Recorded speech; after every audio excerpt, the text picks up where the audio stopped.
Hey guys, welcome back to our channel. ನಮ್ಮ Shirdi ಟ್ರಿಪ್ನ day 2 ಅಲ್ಲಿ ಮುಂಬೈನ ಪಾರ್ಟ್ 2 ಅಲ್ಲಿ ನಾವು ಯಾವ್ಯಾವ ಪ್ಲೇಸ್ನ ವಿಸಿಟ್ ಮಾಡ್ತೀವಿ ಅಂತ ಈ ವಿಡಿಯೋದಲ್ಲಿ ನೋಡಿ. ಸಿದ್ಧಿವಿನಾಯಕ ಟೆಂಪಲ್ ದರ್ಶನ ಮಾಡಿಕೊಂಡು ಇಂಡಿಯಾ ಗೇಟ್ ನೋಡೋಕ್ಕೆ ಅಂತ ಹೋಗ್ತಾ ಇದ್ದೀರಿ. ಇದು ಏರ್ ಇಂಡಿಯಾ ಆಫೀಸ್ ಅಂತೆ. ಮೇನ್ ಹೆಡ್ ಆಫೀಸ್ ಇಲ್ಲಿದೆ ನೋಡಿ. ಇಲ್ಲಿ ಫ್ಲೈಟ್ ಕಾಣಿಸ್ತಾ ಇದೆಯಲ್ವಾ, ಅದು LIC main office, main branch. ಎಲ್ಲ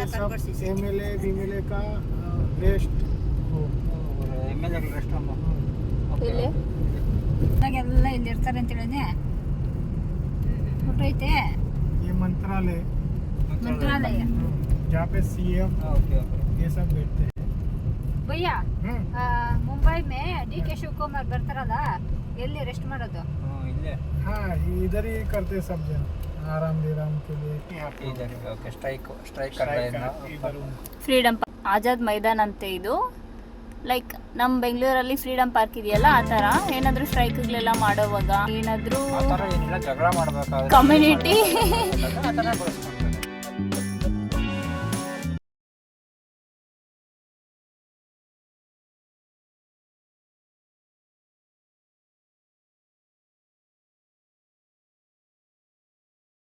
ಫೈನಲಿ ನಾವು ಬರ್ತೀವಿ ತಾಜ್ ಹೋಟೆಲ್ ಹತ್ರ. ನೀವೇನು ನೋಡ್ತಾ ಇದ್ದೀರಾ, ಇದು ತಾಜ್ ಹೋಟೆಲ್. 5 ಸ್ಟಾರ್ ಹೋಟೆಲ್ ಅಂತ ಅಂದಿದ ತಕ್ಷಣ ನಮಗೆ ಫ್ಲಾಶ್ ಆಗೋದು ತಾಜ್ ಹೋಟೆಲ್ ಅಲ್ವಾ. ಸೊ ಇದು ಮುಂಬೈಯಲ್ಲಿರುತ್ತೆ ಅಂತ ಎಲ್ಲರಿಗೂ ಗೊತ್ತಿರೋದೆ. ಇದು ಸಮುದ್ರ ಪಕ್ಕದಲ್ಲೇ ಕಟ್ಟಿದ್ದಾರೆ. ಆ್ಯಂಡ್ ಇದು ಮತ್ತು ಗೇಟ್ ವೇ ಆಫ್ ಇಂಡಿಯಾ ಎರಡು ಆಪೋಸಿಟ್ ಇದೆ. ಗೇಟ್ ವೇ ಆಫ್ ಇಂಡಿಯಾ ಹತ್ರ ಹೋಗಿ ನಿಂತ್ಕೊಂಡ್ರೆ ಎರಡು ನೀಟಾಗಿ ನೋಡ್ಬೋದು. ಡ್ರೈವರನ್ನು ತಾಜ್ ಹೋಟೆಲ್ ಕಾರ್ನರಲ್ಲಿ ಬಿಟ್ಟಿರ್ತಾರೆ ನಮ್ಮನ್ನು. ಸೊ ನಾವು first gate way of India ನೋಡೋಣ ಅಂತ ಆನ್ ದ ವೇ ಅಲ್ಲಿ ಗೋಲ್ಗಪ್ಪ ಎಲ್ಲ ತಿಂದ್ಕೊಂಡು, ಇದೆ ನೋಡಿ ಎಂಟ್ರೆನ್ಸ್. ಇಲ್ಲಿ ಚಾರ್ಜಸ್ ಏನಿಲ್ಲ, ಲೈಕ್ ಎಂಟ್ರಿ ಫೀಸ್ ಏನಿಲ್ಲ. ಸೊ ಫ್ರೀಯಾಗಿ ಇಲ್ಲಿ ಎಂಟ್ರಿ ಆಗಿ ಮತ್ತೆ ಗೇಟ್ ವೇ ಆಫ್ ಇಂಡಿಯಾ ನೋಡಿಕೊಂಡು ಮತ್ತೆ ತಾಜ್ ಹೋಟೆಲ್ ಹತ್ರ ಹೋಗೋಣ ಅಂತ ಹೇಳಿಬಿಟ್ಟು, ಇಲ್ಲೇನು ಕಾಣಿಸ್ತಾ ಇದೆಯಲ್ವಾ, ಅದೇ ಗೇಟ್ ವೇ ಆಫ್ ಇಂಡಿಯಾ. ನಾವು ಹೋಗಿದ್ದ ದಿವಸ ಫುಲ್ ಹೆವಿ ರಶ್ ಇದ್ದು, ತುಂಬ ಜನ ಬಂದಿದ್ದರು. ಇದು ನೋಡೋಕೆ ಇಷ್ಟು ಜನ ಬರ್ತಾರಾ ಅಂತ ಅನ್ನಿಸ್ತು.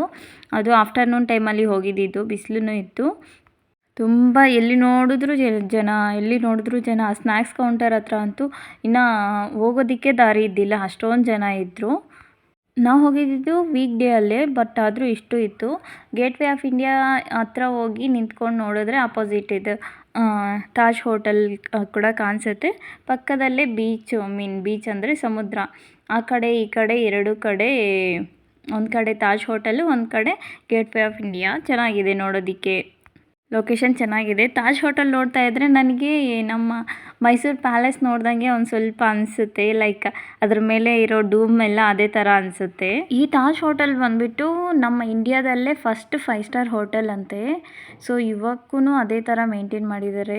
ಈ ನಮ್ಮ ಗೇಟ್ ವೇ ಆಫ್ ಇಂಡಿಯಾ ಏನಿದೆಯಲ್ಲ, ಅದು 1924 ಕನ್ಸ್ಟ್ರಕ್ಟ್ ಮಾಡಿರೋದಂತೆ. ಇದು ಕನ್ಸ್ಟ್ರಕ್ಟ್ ಮಾಡಿರೋದು ಬ್ರಿಟಿಷರ್ಸು. ಇದು ಏನಕ್ಕಪ್ಪ ಕನ್ಸ್ಟ್ರಕ್ಟ್ ಮಾಡಿದ್ರು ಅಂತ ಅಂದರೆ, ಬ್ರಿಟಿಷ್ ಕಿಂಗು ಜಾರ್ಜ್ ಮತ್ತು ಕ್ವೀನ್ ಮ್ಯಾರಿನ್ ಅಂತ ಅವ್ರನ್ನ ಇಂಡಿಯಾಗೆ ಇನ್ವೈಟ್ ಮಾಡೋದಕ್ಕೆ ಅಂತ ಹೇಳಿಬಿಟ್ಟು, ಅವರ ಇಂಡಿಯಾಗೆ ಬಂದಿರೋದು ಅವ್ರು ಚೆನ್ನಾಗಿ ನೆನಪಿರಲಿ ಅಂತ ಹೇಳಿಬಿಟ್ಟು ಈ ಗೇಟ್ ವೇ ಆಫ್ ಇಂಡಿಯಾನ ಕನ್ಸ್ಟ್ರಕ್ಟ್ ಮಾಡಿರೋದಂತೆ. ಮತ್ತು ನಮ್ಮ ತಾಜ್ ಹೋಟೆಲ್ ಬಗ್ಗೆ ಹೇಳಬೇಕಂದ್ರೆ ದೊಡ್ಡ ಹಿಸ್ಟ್ರಿನೇ ಇದೆ ಇದನ್ನು ಕನ್ಸ್ಟ್ರಕ್ಟ್ ಮಾಡಿರೋದಕ್ಕೆ. ಇದನ್ನು ಕನ್ಸ್ಟ್ರಕ್ಟ್ ಮಾಡಿರೋದು ಬಂದುಬಿಟ್ಟು ನಮ್ಮ ಟಾಟಾ ಫ್ಯಾಮ್ಲಿ ಅವರು, ಜಮ್ಶೆಡ್ಜಿ ಟಾಟಾ ಅಂತ ಹೇಳಿಬಿಟ್ಟು ಅವ್ರ ಹೆಸರು. ಇದನ್ನು ಕನ್ಸ್ಟ್ರಕ್ಟ್ ಮಾಡೋದಕ್ಕೆ ಒಂದು ಹಿಸ್ಟ್ರಿ ಇದೆ ಅಂತ ಹೇಳಿದ್ನಲ್ವಾ. ಸೊ ಈ ಜಮ್ಶೆಡ್ಜಿ ಟಾಟಾ ಅನ್ನೋರಿಗೆ ಅವಾಗಲೇ ಇಂಡಸ್ಟ್ರೀಸ್ ಇತ್ತಂತೆ. ಲೈಕ್ ಕೆಲವೊಂದು ಇಂಡಸ್ಟ್ರೀಸ್ ಬಿಸ್ನೆಸ್ ಎಲ್ಲ ಮಾಡ್ತಾಯಿದ್ರಂತೆ.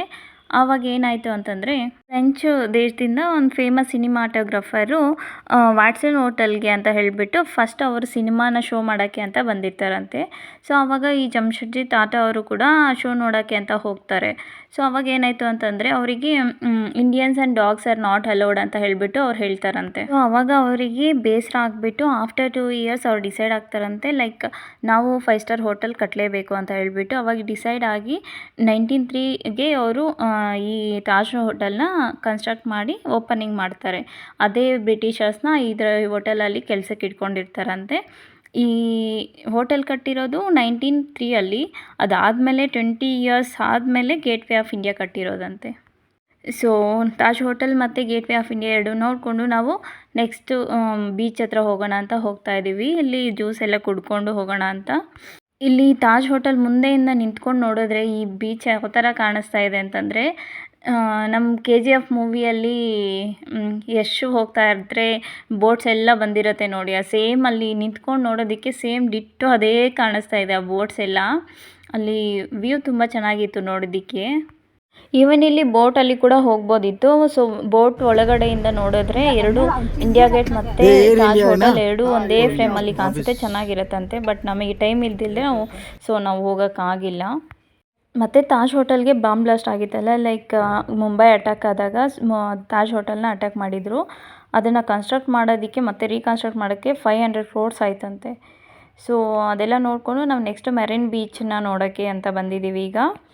ಸೊ ಇದೇನಿದೆ ಬೀಚ್ ಲೈಕ್ ತುಂಬ ಅಂದರೆ ತುಂಬ ಲೆಂತ್ ಇದೆ. ಅದೆಷ್ಟು ಕಿಲೋಮೀಟ್ರ್ ಇದೆ ಅಂತ ನಂಗೆ ಎಕ್ಸಾಕ್ಟ್ಲಿ ಐಡಿಯಾ ಇಲ್ಲ. ಎಷ್ಟು ದೂರ ಇದೆ ಅಂತಂದರೆ ನಂಗೆ ಅನಿಸೋ ಪ್ರಕಾರ ಒಂದು 5 kilometers ಮೇಲೇ ಇರುತ್ತೆ ಅನಿಸುತ್ತೆ. ಎಕ್ಸಾಕ್ಟ್ಲಿ ಗೊತ್ತಿಲ್ಲ, ನನಗೆ ಗೊತ್ತಿದ್ದರೆ ನೋಡಿ ಸರ್ಚ್ ಮಾಡಿ ಹಾಕ್ತೀನಿ. ತುಂಬ ದೂರ ಅಂದರೆ ತುಂಬ ದೂರ ಇದೆ. ಫುಲ್ ಎಷ್ಟು ಉದ್ದ ಇದೆ ಅಷ್ಟು ಉದ್ದನೂ ಜನ ಫುಲ್ಲಾಗಿದ್ದರು. ಎಲ್ಲ ಕೂತ್ಕೊಂಡು ವ್ಯೂನ ಎಂಜಾಯ್ ಮಾಡ್ತಾಯಿದ್ರು. ಇಲ್ಲಿ ಕೂತ್ಕೊಂಡು ಆ ಕಡೆಗೆ ನೋಡ್ತಾ ಇದ್ದರೆ ಸೇಮ್ ಡಿಟ್ಟು ದುಬೈ ನೋಡ್ದಂಗಿದೆ. ಲೈಕ್ ಬಿಲ್ಡಿಂಗ್ಸ್ ಅಂತೂ ಹೆವಿ ಅಂದರೆ ಹೆವಿ ಚೆನ್ನಾಗಿದೆ ನೋಡೋದಕ್ಕಂತೂ. ಬೀಚ್ ಹತ್ರ ಹೋಗೋಷ್ಟೊತ್ತಿಗೆ ಆಲ್ಮೋಸ್ಟ್ ಸನ್ಸೆಟ್ ಆಗೋ ಟೈಮ್ ಆಗಿತ್ತು. ಸೊ ಆ ವೆದರ್ಗೆ ಆ ಬೀಚ್ ಹತ್ರ ಕೂತ್ಕೊಂಡು ಎಂಜಾಯ್ ಮಾಡೋದಕ್ಕೆ ನಮಗೆ ಆ್ಯಕ್ಚುಲಿ ಟೈಮ್ ಇದ್ದಿಲ್ಲ, ಇನ್ನು ನೋಡೋ ಪ್ಲೇಸಸ್ ಇತ್ತು. ಬಟ್ ಬೇಗ ಹೊರಟೋದ್ವಿ ಅಲ್ಲಿಂದ. ಚೆನ್ನಾಗಿತ್ತು ಅಲ್ಲಿ ನೋಡೋದಕ್ಕೆ. ತುಂಬ ಜನ, ಎಷ್ಟು ಜನ ಇದ್ದಾರೆ ಗೊತ್ತಾ, ವಿಡಿಯೋದಲ್ಲಿ ಹಾಕಿರಬೇಕು ಮುಂದೆ. ಇದು ಕ್ಲಿಯರಾಗಿ ಕಾಣಿಸ್ತಾ ಇಲ್ಲ, ಲೈಕ್ ಮಸ್ಕಾಗಿ ಕಾಣಿಸ್ತಾ ಇದೆ. ತುಂಬ ಚೆನ್ನಾಗಿದೆ. ನಾವು ಮುಂಬೈಗೆ ಪ್ಲೇಸಸ್ ನೋಡೋದಕ್ಕಿಂತ ಮುಂಬೈ ಸಿಟಿನ ಎಂಜಾಯ್ ಮಾಡ್ಬೋದು, ಅಷ್ಟು ಚೆನ್ನಾಗಿದೆ ನೋಡೋದಕ್ಕೆ. ಸೇಮ್ ನಮಗೆ ಮುಂಬೈಯಲ್ಲಿದ್ದೀವ ದುಬೈಯಲ್ಲಿದ್ದೀವ ಅನ್ನೋ ಕನ್ಫ್ಯೂಷನಲ್ಲಿರ್ತೀವಿ, ಆ ಥರ ಇದೆ. ತುಂಬ ಡೆವಲಪ್ ಆಗಿದೆ. ನಾನು ಅಂದ್ಕೊಂಡಿದ್ದೆ ನಮ್ಮ ಬ್ಯಾಂಗ್ಳೂರಲ್ಲಿ ಕೂಡ ಬೀಚ್ ಇದ್ದರೆ ಚೆನ್ನಾಗಿರ್ತಾಯಿತ್ತು ಅಂತ ಹೇಳಿಬಿಟ್ಟು. ಸೊ ಮುಂಬೈಗೆಲ್ಲ ಅಟ್ರ್ಯಾಕ್ಷನ್ನು ಅಷ್ಟು ಕಳೆಬರ ಬಂದಿದೆ ಅಂತ ಹೇಳಿದ್ರೆ ಈ ಬೀಚಿಂದನೇ ಅರ್ಧ ಬಂದಿರತ್ತೆ. ಸೊ ನಮ್ಮ ಬ್ಯಾಂಗ್ಳೂರು ಕೂಡ ಬೀಚ್ ಇದ್ದರೆ ಚೆನ್ನಾಗಿರ್ತಾಯಿತ್ತು. ಇಲ್ಲಿ ಫುಲ್ಲು ರಾಕ್ಸ್ ಹಾಕ್ಬಿಟ್ಟಿದ್ದಾರೆ. ಎಷ್ಟು ಉದ್ದ ಇದೆ ಅಷ್ಟು ಉದ್ದನೂ ರಾಕ್ಸ್ ಹಾಕಿದ್ದಾರೆ. ಮತ್ತು ತುಂಬ ಉದ್ದ ರೋಡ್ಸ್ ಪಕ್ಕದಲ್ಲೇ ಇರೋದ್ರಿಂದ ತುಂಬ ಚೆನ್ನಾಗಿ ಅನಿಸುತ್ತೆ. ಡ್ರೈವಿಂಗಲ್ಲಿ ಇದ್ದಾಗೂ ನೋಡೋದಕ್ಕೆ ಚೆನ್ನಾಗಿರುತ್ತೆ. ಸೊ ಇಲ್ಲಿ ಸ್ವಲ್ಪ ಹೊತ್ತೇ ಇರ್ತೀವಿ ನಾವು, ಆಲ್ಮೋಸ್ಟ್ ಒಂದು 10 minutes ಇರ್ತೀವಿ ಅಷ್ಟೇ. ನೆಕ್ಸ್ಟು ಯಾವುದೋ ಟೆಂಪಲ್ ಕರ್ಕೊಂಡು ಹೋಗ್ತೀವಿ ಅಂತ ಹೇಳಿದರು ಡ್ರೈವರನ್ನು. ಸೊ ಅದಕ್ಕೆ ನಾವು ಹೋಗ್ತಾ ಇದ್ದೀವಿ. ಇಲ್ಲಿಂದ ಸ್ಟಾರ್ಟ್ ಮಾಡ್ತೀವಿ ನೋಡಿ. ತುಂಬ ಉದ್ದ, ಎಷ್ಟು ಉದ್ದ ಇದೆಯೋ ರೋಡು. ವ್ಯೂ ಕೂಡ ತುಂಬ ಚೆನ್ನಾಗಿದೆ. ಒಂದು ಕಡೆ ಎಲ್ಲ ಫುಲ್ ಬಿಲ್ಡಿಂಗ್ಸು, ಒಂದು ಕಡೆ ಎಲ್ಲ ಫುಲ್ ಜನ ಬೀಚ್ನ ಎಂಜಾಯ್ ಮಾಡ್ತಾ ಇರೋರು.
ಮತ್ತು ಏನು ಗೊತ್ತಾ, ಮುಂಬೈಯಲ್ಲಿ ತುಂಬ ಟನಲ್ಸ್ ಇದೆ.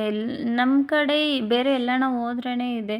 ಐ ಮೀನ್ ನಮ್ಮ ಸಿಟಿ ಬಿಟ್ಟು ಸ್ವಲ್ಪ ದೂರ ಎಲ್ಲಾನ ಹೋದ್ರೆ ಲೈಕ್ ಕೇರಳ ಕಡೆ ಎಲ್ಲೋ ರೇರ್ ನೋಡಿರೋದು ಟನಲ್ಸು. ಬಟ್ ಇಲ್ಲಿ ಮುಂಬೈ ಸಿಟಿಯಲ್ಲೇ ಎಷ್ಟೊಂದು ಟನಲ್ಸ್ ಇದೆ.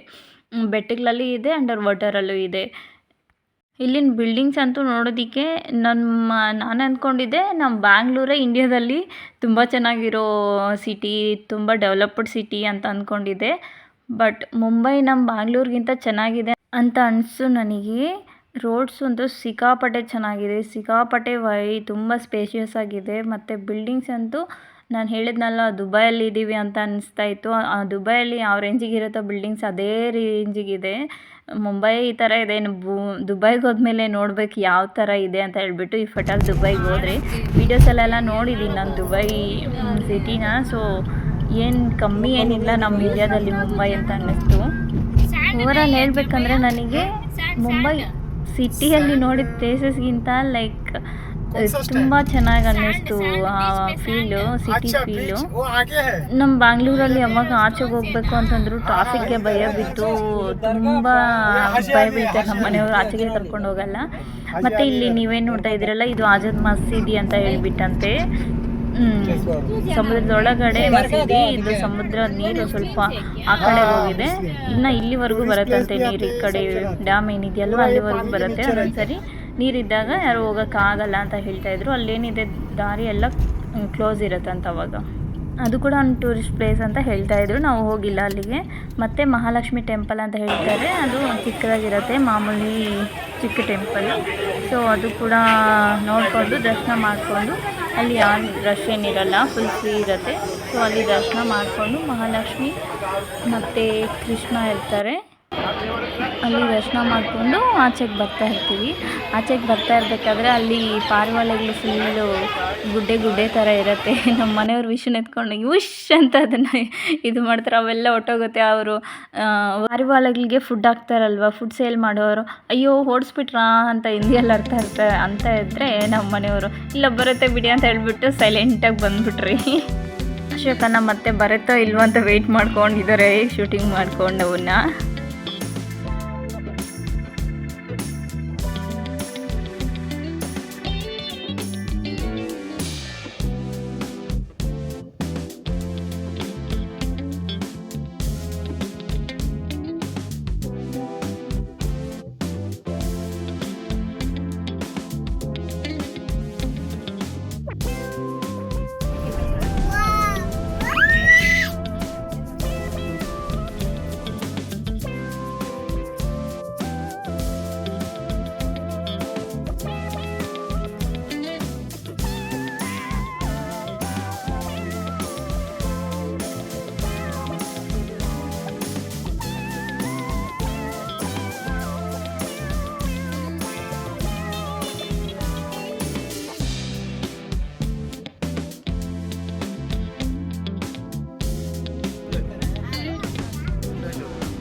ಹಾಕಿದ್ರು ನೋಡಿದಿರಾ?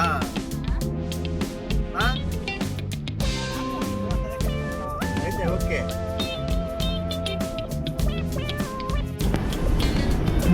ये ताज का पीछे शाहरुख खान का बंगला में पूरा बिल्डिंग है इसका.